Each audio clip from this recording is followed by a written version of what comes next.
Compliance is a profession where people work tirelessly to make the world a better place. And there are hundreds of amazing and inspiring women who have helped the field develop into what it is today. Great Women in Compliance is part of the Compliance Podcast Network as they talk with women in compliance who are making a difference. Hi, welcome to the Great Women in Compliance podcast hosted by Hema Lomax and Lisa Fine. We are sponsored by Corporate Compliance Insights. Today's episode is one I've really looked forward to for a while, and I'm excited that Hema is co-hosting with me. Our guests today are Jane Norberg, who is a partner at Arnold & Porter and formerly chief of the Office of Whistleblower at the SEC. We spoke earlier this year. And Mary Inman, who is one of the premier attorneys for whistleblowers in the U.S. So with that, I'm going to turn it over to Jane and Mary to introduce themselves. Jane, why don't you go first? Yes, thank you. And thanks. I'm really excited to be here to talk to you both, as well as Mary. As you mentioned, I am currently at Arnold & Porter, but was at the SEC as the chief of the Office of the Whistleblower up until about 3 years ago. What I do at Arnold & Porter now is take all the experience I got in helping to build that whistleblower program at the SEC. I was there from basically the beginning of that program as the deputy chief. And then I became the chief in 2016. And so really got to see it from its infancy stage to watch it sort of explode over the 10 years that I was there. And I dealt with whistleblowers pretty much on a daily basis and could see the information they were bringing in and the concerns that they had. And now on the private defense side, what I do is I try to help companies, if you think sort of soup to nuts with a whistleblower, right? So like right from the beginning, compliance, internal reporting structures, getting the right culture of compliance to encourage that speak up culture internally.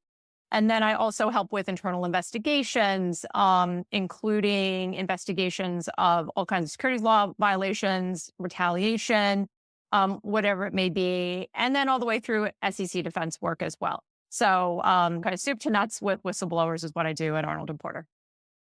And Mary, what about you? So I have a new title.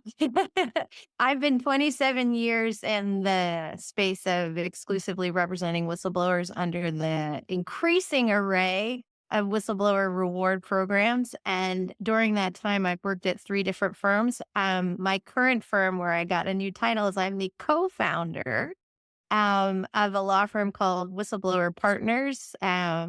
It is with a group of close to 13 of my former partners from my old firm.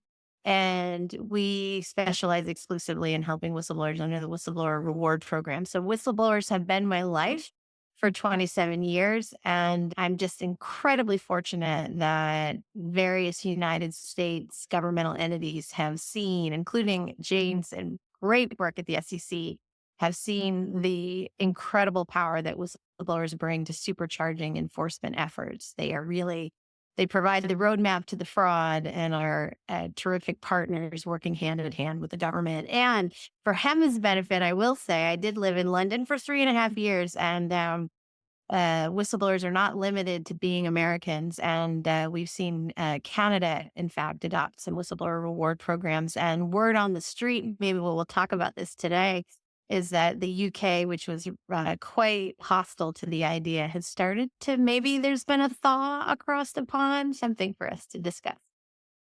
Wow.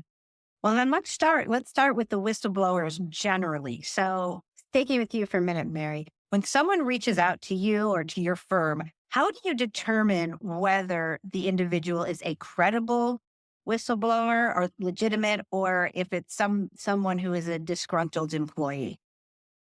Well, I think that's a binary choice, and I'm not sure it's that easy to say they're one or the other. Whistleblowers have a very complicated set of motivations off, but that doesn't mean I'm not examining them all to try and figure out what makes them tick, and most importantly, how will they play when I bring them over to the SEC or to the DOJ or to whatever government office, because their credibility is paramount in terms of getting the government to open a file, open an investigation, because a whistleblower cannot receive a reward unless the government opens an investigation, takes enforcement action, and imposes some sort of fine, or in the case of the new DOJ corporate program, forfeits some assets, seizes some assets.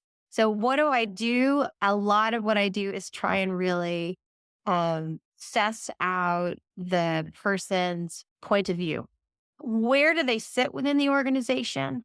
How much can they see and cannot do they not see? I'm always leery of whistleblowers who tell me, and I get this all the time, I have the biggest case of all time. It will change the course of history.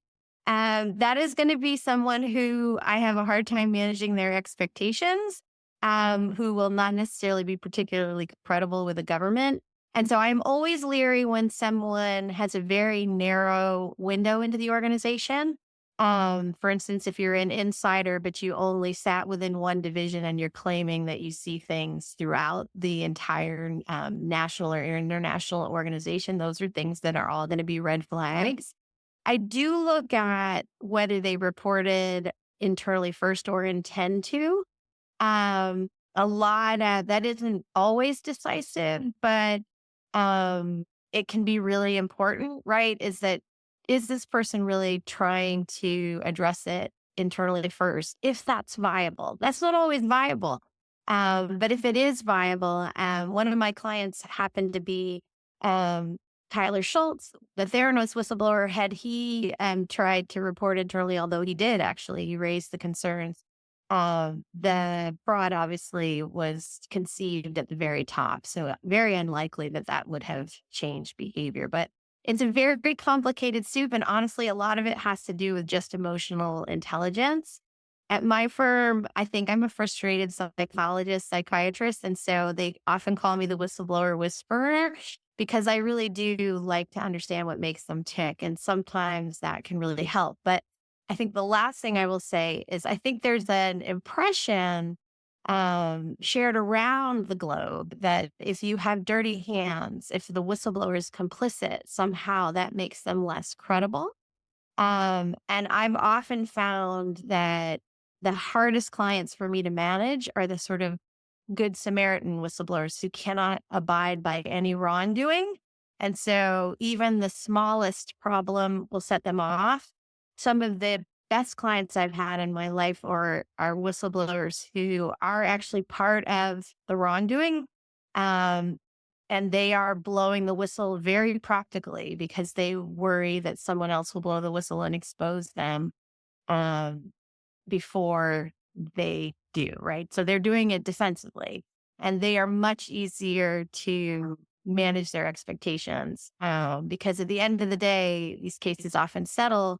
And a settlement, as Jane knows, is if everyone is equally unhappy, that's what happens in a settlement. Everybody should be unhappy. No one's getting what they want. The good Samaritan whistleblowers often have a very hard time when they're not getting full value because they're so outraged by the fraud. So those are just some very cursory ideas. But the last thing I will say is that it's really important to start with the money. And we get paid as whistleblower lawyers on a contingency fee or success fee basis. So this question that you ask, how credible are they? We will not take cases that are flyers. Our reputation with these agencies really is our stock in the trade. And obviously, we also won't get paid if we don't think it's going to be a winner of a case. So that's been a great way for us because we do an enormous amount of due diligence up front. We won't even just look at the whistleblower's credibility. We'll also often hire independent experts to look at their data and comb through the data. So we do a lot of kicking of the tires, and the psychological profile of the whistleblower is just one of the many aspects we look at. That makes sense.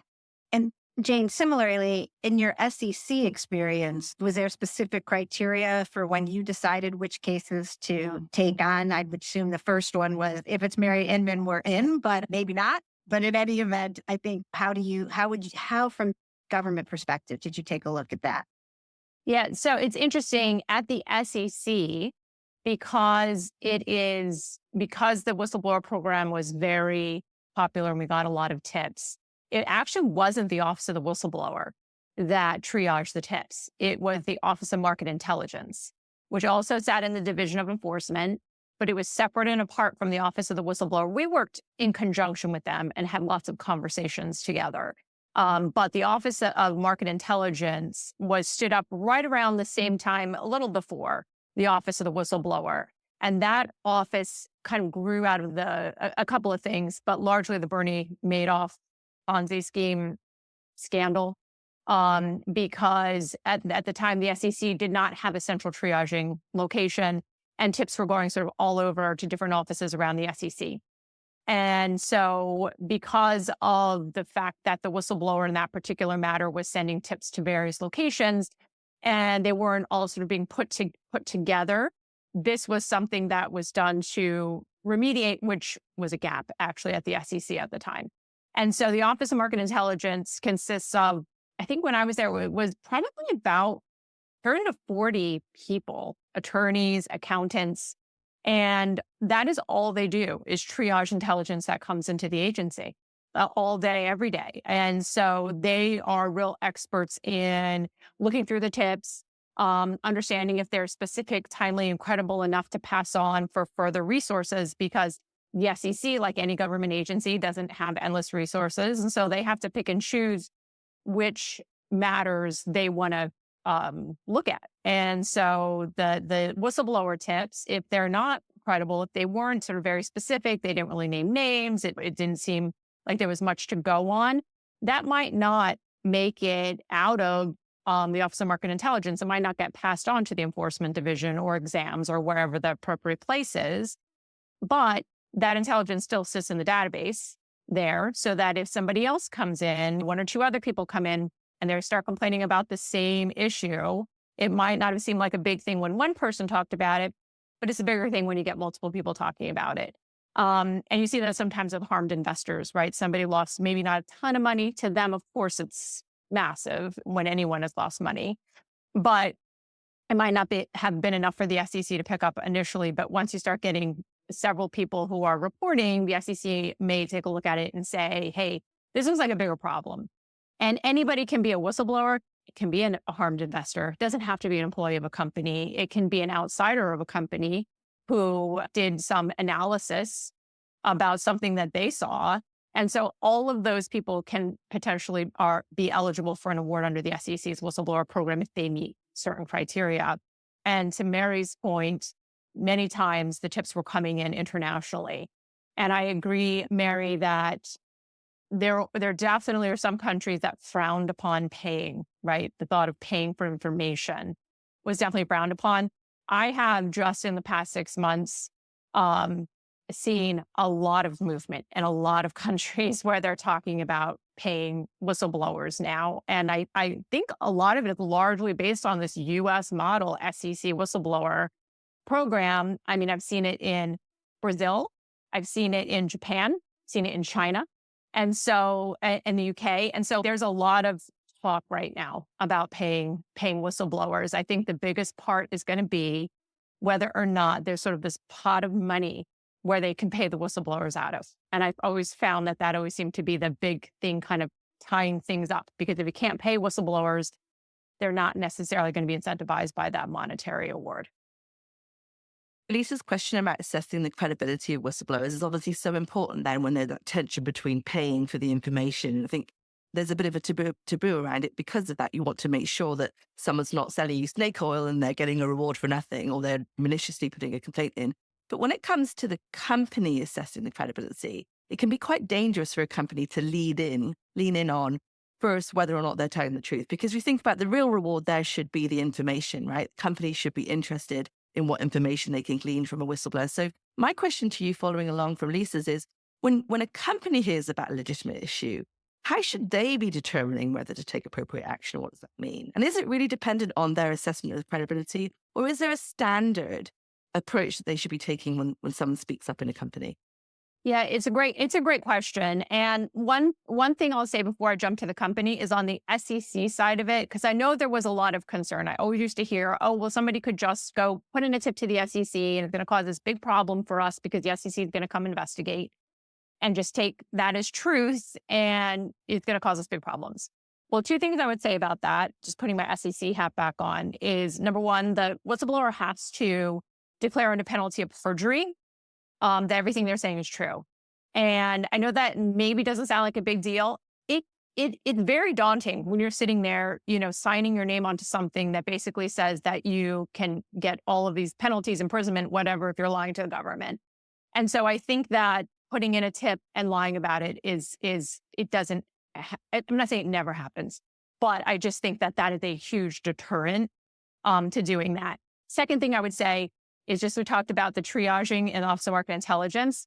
These are really smart attorneys and accountants and other professionals. And if it's not credible, the SEC is not going to investigate it, right? They don't just sort of run after every tip that comes in. There's lots of tips that they don't take. So it really does have to be something that seems credible. And certainly there won't be an enforcement action brought unless, right, there's actually some proven wrongdoing. So that's what I say on the SEC side.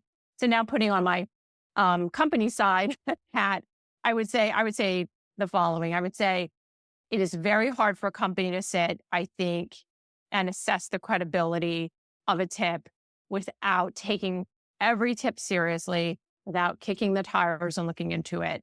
I will tell you some of the best tips we got at the SEC were from disgruntled employees and from people who the company sometimes would actually come in and tell the SEC, oh, we know this is Joe Smith who gave you this information and he is just terrible, right? He's a terrible employee. He's got problems, this and that.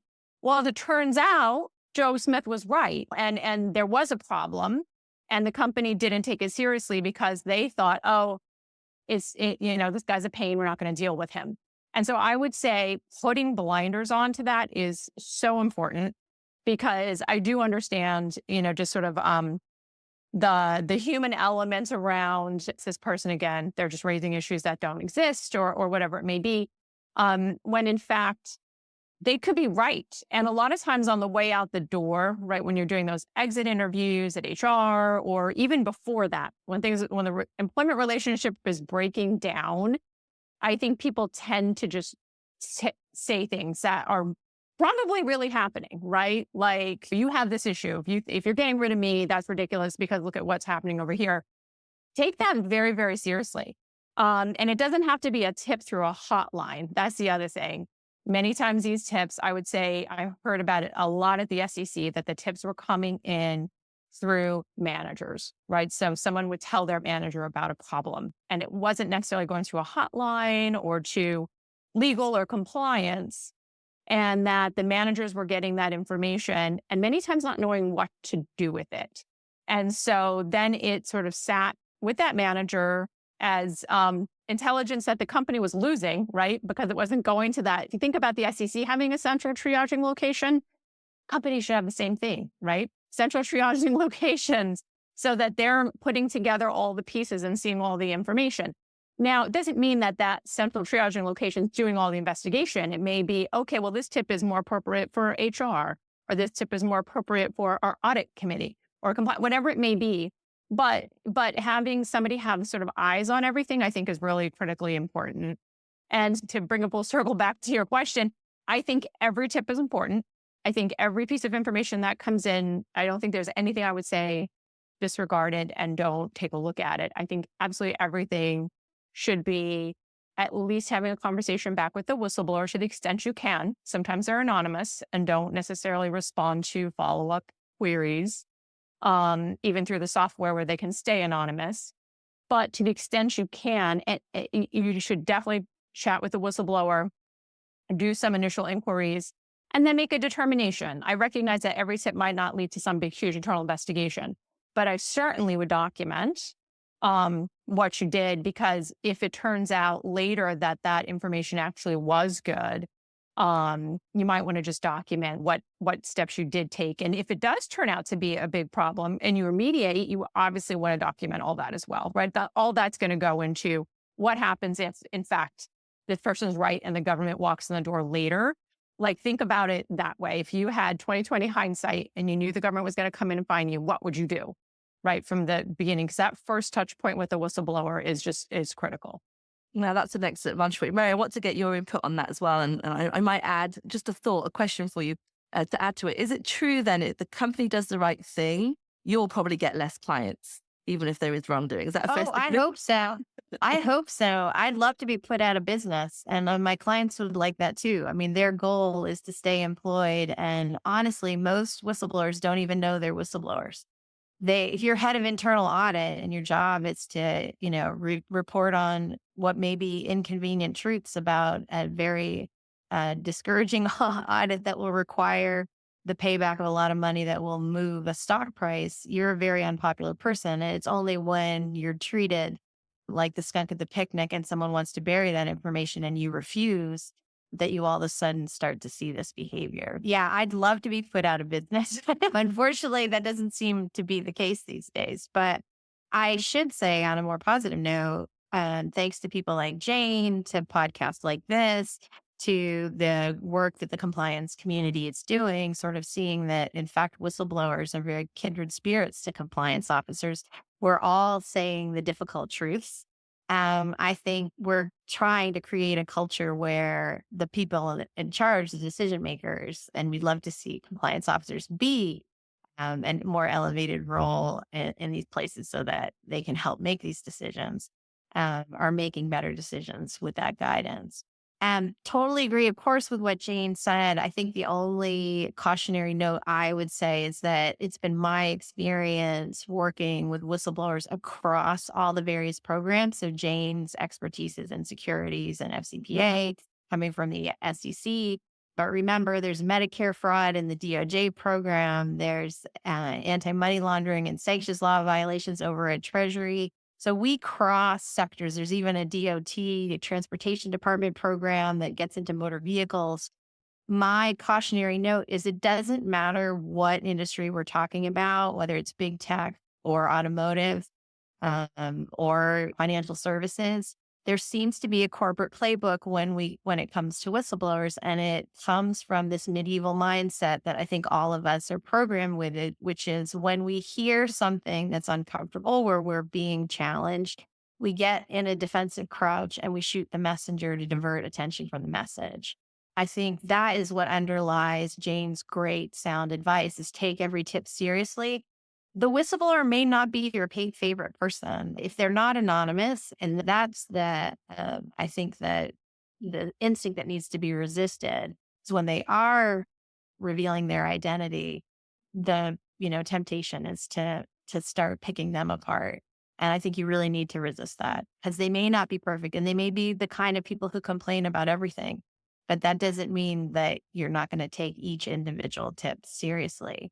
So, the other cautionary tale is the former bank CEO, after all of the training in the wake of the financial conduct authorities, the senior management regime came in.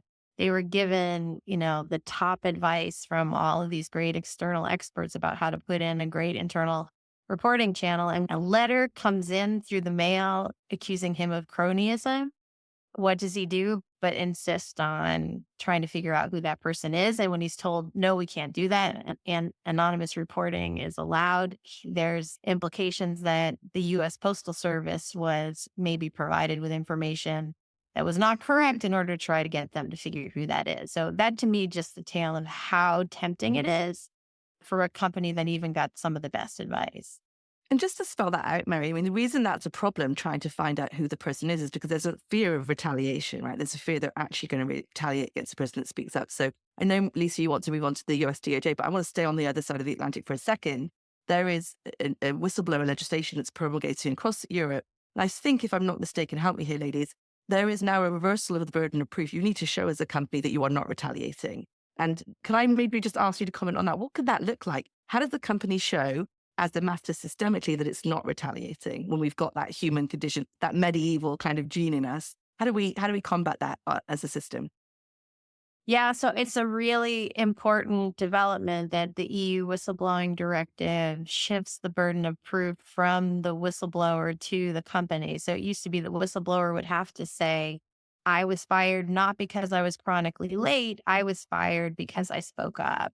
And once the whistleblower reaches a certain level of facts, then the burden quickly shifts. So I think that's exactly where the burden should sit.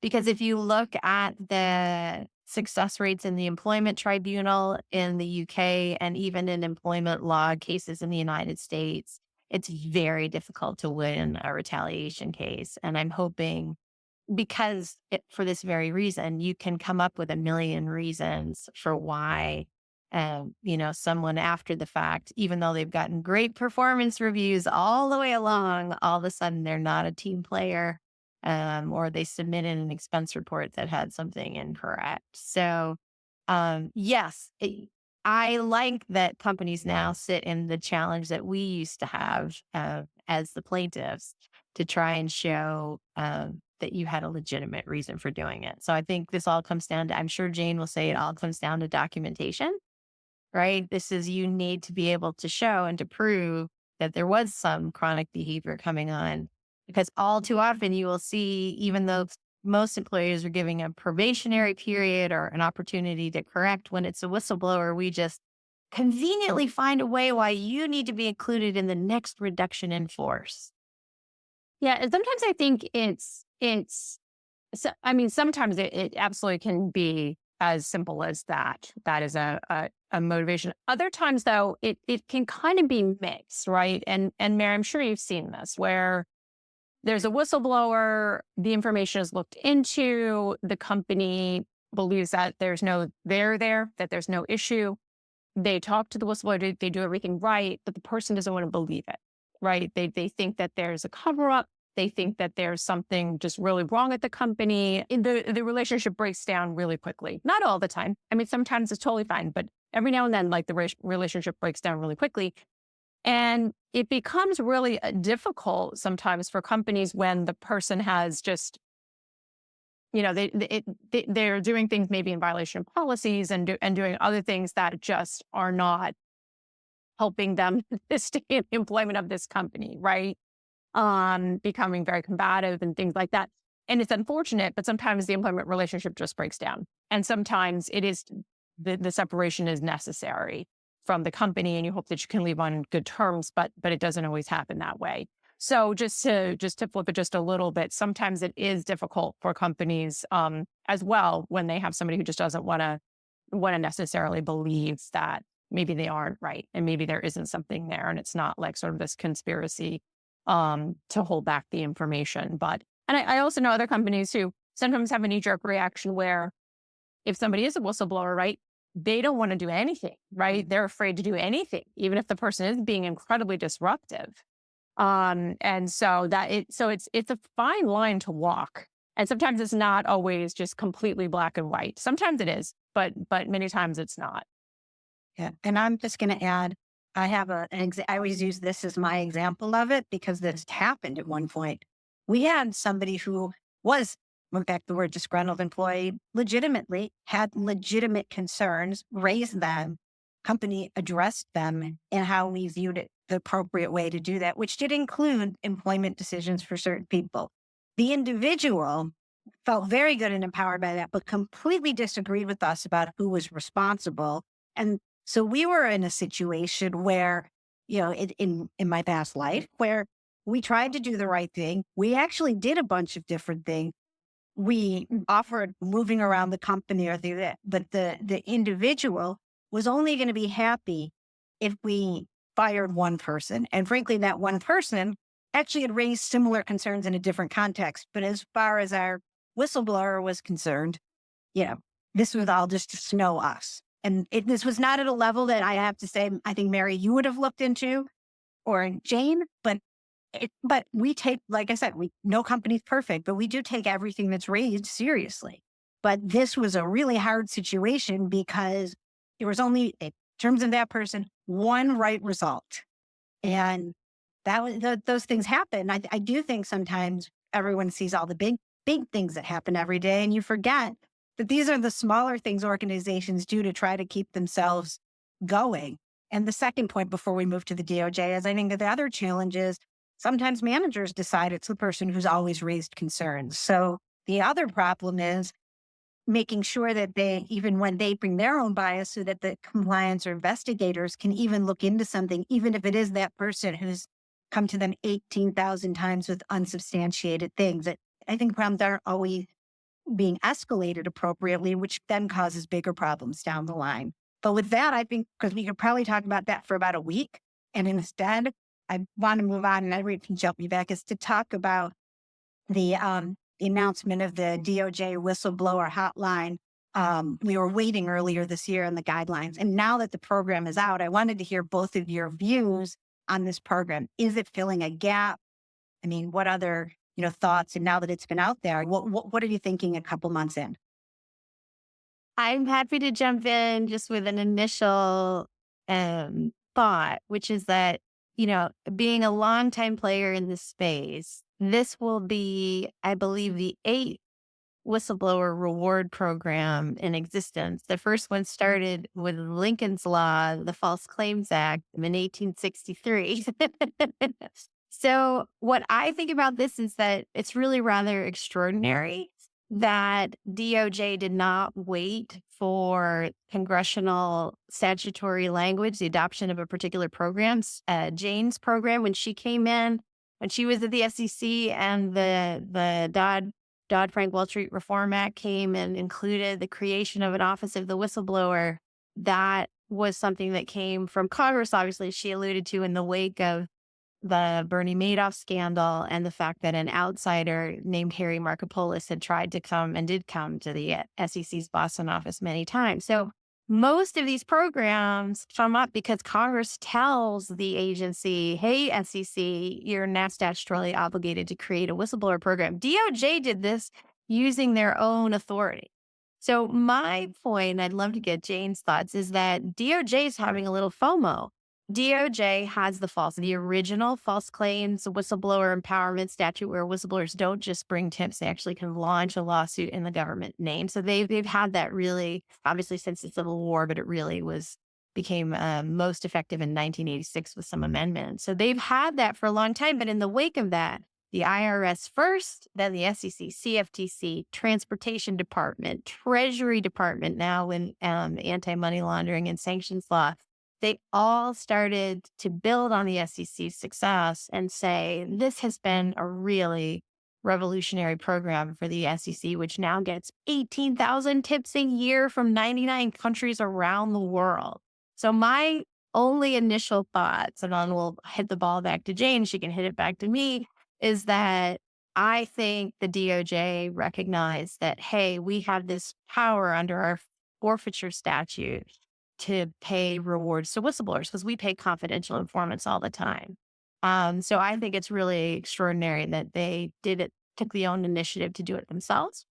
It's also very telling that it's called the DOJ Corporate Whistleblower Award Pilot Program. I think it's only in existence for 3 years, and I assume the thinking and the hope is that they'll be able to show enough results that hopefully that will allow Congress to give them the imprimatur to have a broader program. So I think this is FOMO, and I'm delighted to see it. And to me, it just shows the power of whistleblowers that DOJ affirmatively reached out to do this, and most importantly, to fill gaps. And I do think that's probably the other origin of the program, is that I know personally that, particularly given our international practice in London, that I would have a lot of whistleblowers come to me who would know about Foreign Corrupt Practices Act violations, but it wasn't for a publicly listed company.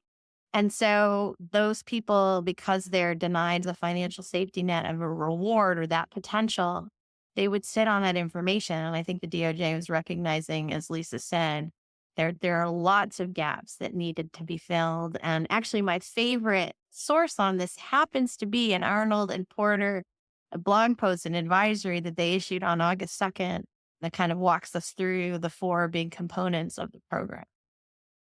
Yeah, it's really interesting. And it's funny that you say that, FOMO, because I think that might be true, because the SEC's program is super successful in bringing enforcement actions using whistleblower tips. The DOJ's program, I mean, is largely mirroring the SEC's program. Not completely. There are some things that are very different, and they have to be, because like one's civil and one's criminal, but largely down to the graphic that's on the DOJ webpage. I'm like, wait a minute, I know that graphic because it was on the SEC site. And so, so I think that they really just took just figured if it ain't broke, don't fix it, right? Let's take a program that's working, not successful, and then we're going to just mirror it with a couple of changes that they had to make. So a couple of things, if I can just mention the big takeaways that I took from it, were, first of all, the big thing for companies is that if a whistleblower reports internally to a company, the company does an investigation, and if that company self-reports within 120 days, that internal report, then they get the presumption of a declination, which obviously is gold star. Every company wants that, but it's not 120 days. It's 120 days or less. And I was on a panel with some of the DOJ officials who are running this program now, and they were very clear that they weren't going to wait if it was good information. They were very clear. It's good information. We're not going to sit on it. We're not going to wait 120 days. So therefore, company, if you get information, we just want you to tell us about it, even if you're unsure. I'm going to be honest, and Lisa and Hem, I'd love your thoughts on this, but I don't know of many companies that are going to get a tip and turn around and go to government until you know for sure what's going on. Because once you reach out to the government as a company, you're obligated to keep going again and telling them what's going on. And so I feel like that's a little unrealistic that a company might do that. But they were on what I would call a listening tour. And one of the points that I made, and again, Lisa and Hema, I love to get your thoughts on this as compliance people. One of the things I talked to them about was the ECCP, right? And how much compliance people really look at that, pore over it, consider whether their program is functioning like an effective compliance program that the DOJ wants it to be. And if it is, and the DOJ is just going to reach out 10 days after receiving a tip, then that program doesn't even have a chance to do everything that the company is trying to put in place, and that compliance people do every day, right? They take pride in their programs. They want to do the right thing and build up these programs, but it just sort of short circuits it.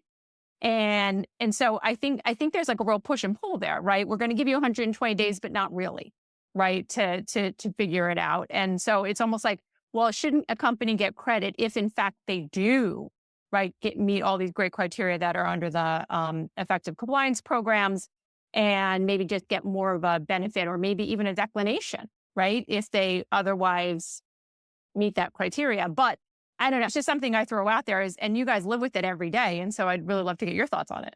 Yeah, I have a view on that, Jane, for sure. I mean, look, I hear you, and it's nice to be able to use this, assuming we have the good systems in place, have time to use them. But I'm going to be a bit idealistic. We had time to use them, right? The ECCP is not just about how you respond to whistleblowers. The ECCP is to make sure that this stuff isn't happening, number one, right? The controls are in place that this stuff isn't happening. Now, if something's happening and you've got time to respond, that's great. And I will say, I heard Nicole Argentieri speak at the SCCE when she announced the new updated version of this ECCP. I think I heard her say, we expect you to come on with potential wrongdoing. Potential wrongdoing. She didn't say substantiated internally. She said potential. So that really blows it out of the water. It's like, oh no, if it's potential, where do we draw the line? So you're right, it's difficult. At the same time, I think just a reminder for all of us, underscoring the whistleblower program. I actually like to go back to something you said about the SEC. You said that I was at the SEC with you, right, just after the Madoff scandal. And you're right, we had this triage function because we didn't want information dotting around all over the country and not putting it together. The real FOMO there should have been not knowing all that stuff was coming in, the fear of missing out on the information. I think companies need that FOMO. They need to understand that they need to get that information systematically themselves every day to the point where no one will ever be, again, a client or a tipster because they're handling it well. I know that sounds lofty. I know that sounds aspirational, but isn't that what we do? Aren't we supposed to be turning our aspirations and good intentions into operational reality? So I hear you. The pilot is tricky, and I'm sure there'll be advocacy and it will go both ways. But in the meantime, as compliance professionals, I think it's incumbent on us to really look at the ECCP, as you said, and figure out how we cannot be anywhere near this space. Right? There's no need for us to be on the radar of the SEC or, on having our employees go to Mary for help. We should be able to put in systems where we are responding appropriately so that our employees think, oh, good, I'm valued and seen and heard when I raise an issue. And the company does its best to see if they can be above board, not checking boxes. So that's my rant for the day. But Lisa, your thoughts? Yes, I think I'm a little bit more measured and maybe slightly more cynical. And that my view is if you're within that 10 days, first of all, I can't imagine that any organization is going to come right back because they're spending a bit of time evaluating. And if something is that significant when someone raises it, if someone raises something to me that I think, requires further investigation, we're working it through and figuring out what the problem is and if it exists. And just the threat of something that could spiral doesn't necessarily mean that happened. So I do think we need to have enough due diligence of our own to understand the depth and the scope of the problem, especially if it's in another time zone that takes hours and you have to get through it. So I think you immediately drop and do something as quickly as possible to assess. I give this analogy a lot is that, and that bringing a bag of cash to meetings, no question, illegal, just very much. That sometimes all the regulations to do something effectively are confusing, contradictory, and you have to work your way through them. Our job is in that gray area. I think there's a gray area there where you will see something. And if it's the equivalent of you just found out that a bunch of people were bringing bags of money to meetings, that this is going to have to go somewhere. But if it's somewhere in the middle, first, I'd also say, don't just go call them yourselves. I would actually, hopefully you will have good law firms like Arnold and Porter or others helping with that. But on the other side, I also think you should, give them a package of what you found out, what you're doing, what you've identified, and not just start sending things with no information so that you can at least, because we do all the things, we try to follow those ECP every day. We're trying to understand the one now, which I'm going to love to get your views about in a second. But we're trying to figure all that out. And obviously something went wrong. And if it's a rogue employee, we want to know that right away. And we want to be able to tell the government that. Or if it's not the problem that somebody originally said, that is as Mary said earlier, the world-changing problem that will change the course of Department of Justice, SEC, and the other 7 organizations, we want to make sure we handle it appropriately, because I think the government doesn't really need that extra work either.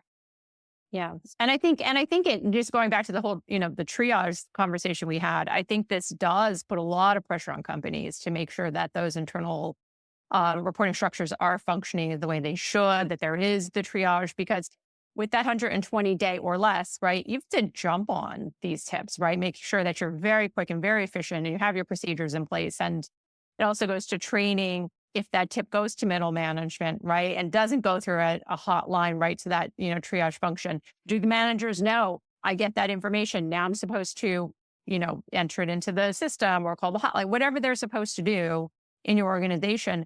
But it is critical that that information gets to the right people very, very quickly. And I think that this DOJ program puts a lot of pressure on those internal reporting structures. And can I just interject? I totally agree, but I got to throw the whistleblower perspective in here. The specter that everybody is worried about is the whistleblower. That's the deterrent factor, right? Is that people know that there is someone inside. If you don't report this in a timely way, you got to get ahead of the whistleblower. So I think that it's really the success of the SEC program that's raised the specter to know that time is of the essence, because whistleblowers now more than ever are aware of the program and likely to go. So you cannot sit. So I think that's another thing that the program is effectively harnessed is, right, you got it. They've created a race to the SEC who gets there first. The race to the DOJ who gets there first. Right. And Mary, and the thing is, there's 2 benefits to a company to getting there first. One is that they may get, as James said, they may get some credit when it comes, or a declination. We've heard that. The other benefit, I think, if they don't get there first, they're going to have to probably spend money on outside counsel to respond, and they're not in control. So I like to think about that. But one other thing I think I don't want my colleagues, my peers in the industry to think, oh, it's impossible. What can we do in 10 days? Because actually the truth is, you do the right thing when it comes to responding. You have a good faith narrative. And whether the whistleblower got there first, you can't always control that, but you can control the story you tell to the government when you get there. I do think you're going to get cooperation credit. There are going to be declinations that you can be gotten if you can show that you were doing the right thing in your 10, 12, 40 days, notwithstanding that someone beat you to it. So it's not a zero-sum game. As you said, Jane, there's nuance there. It's not binary. Just because the whistleblower gets there first doesn't mean you're done. Actually, it's imperative now to show that in the time you had, you did everything you should, and you continue to do so. And I don't think I'm stepping too far to say, if you can go and show continuous improvement from what you've learned at the time you speak to the regulators, you are still in line for that corporation credit, that declination, that the percentages of. So all is not lost. It's not all about the race, but the race All is not lost. And I realize we asked for a certain amount of time, and I realize we're coming quite close to the end, and I could talk for 2 weeks about all these things, and to save you all, I won't. But with one thing, I would just love to get sort of closing sort of thoughts, or one other thing you'd want to really just share with the group from all of you. And we'll start with Jane, and then Mary, and then Emma will close us off.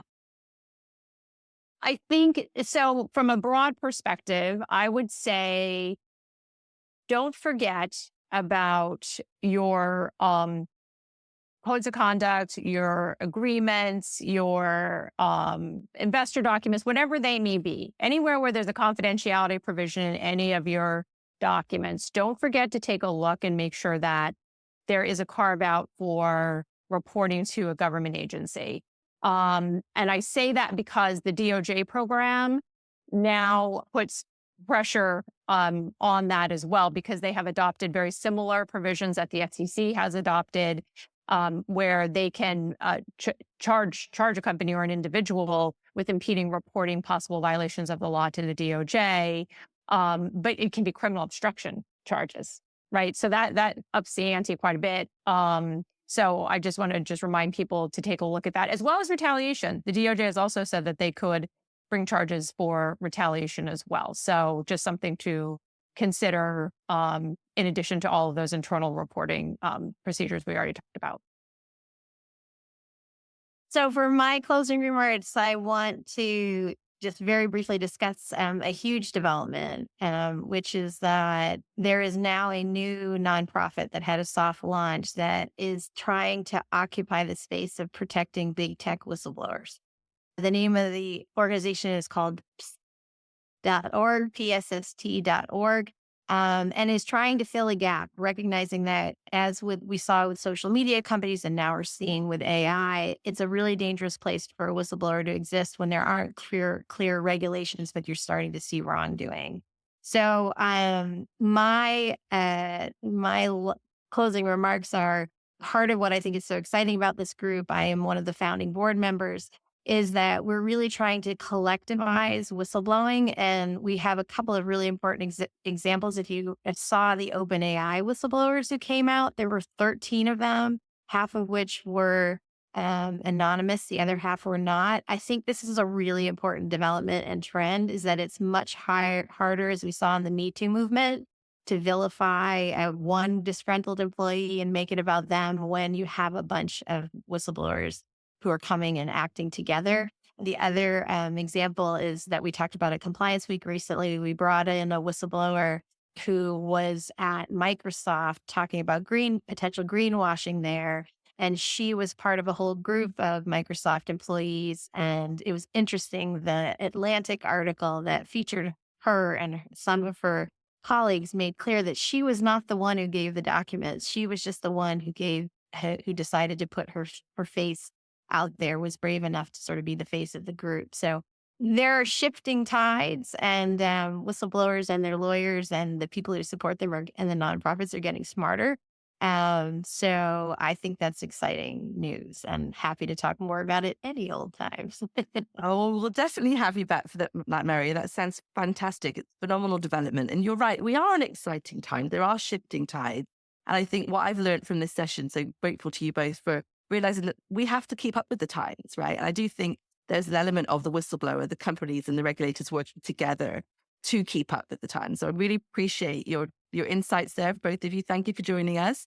I love the way that we're crowdsourcing intelligence here. And it sounds like we're starting to see crowdsourcing out there as well. So thank you for spending time with us today. Thank you, Lisa, for introducing this session. And again, we'll have to have you both back to talk about the developments. I know it's moving fast and furious, but I feel much smarter for having spent time with you today. Thank you again. Likewise, thank you for having us. Thanks for joining us for this episode of Great Women in Compliance.